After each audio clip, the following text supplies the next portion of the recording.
وقتها سؤالها صدح واي طبعا waxaan rajeynaa inaad ka jawaabi doontid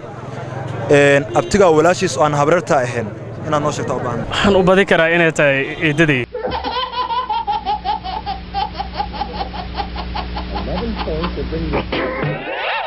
waa hooyaday hooyaday waa islaantu qabo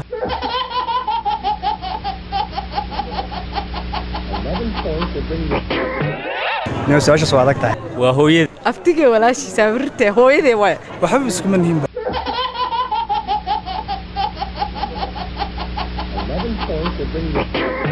وقتها سؤال labaad waxay tahay hadii lagu raahdo aroos qof aad adiga jeceshahay balse aan wax jecel ah ku qabin iyo hadii lagu raahdo aroos qof ku jecel balse adiga aan wax jecel ah u qabin ka aroos labadaas inaan guursado fadaal qofta jecel qofta aniga jecel adiga aan ku jeclayn oo adigu aad jeceshahay ana qofkan jeclan guursan lahay ninka jeceshahay markasta uu ku bahdilaa Soomaaliya marka waxa yaro ninkan jecel oo ani bahdili ka waxa aroos la qof jecel su'aal markasta jawaabteeda ay isbedelayso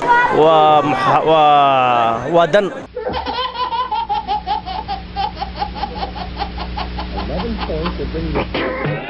ma fiicni asaan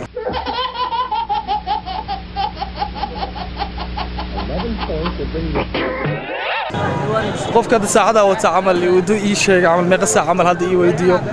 hadhow kale ii weydiyo way isbedeshay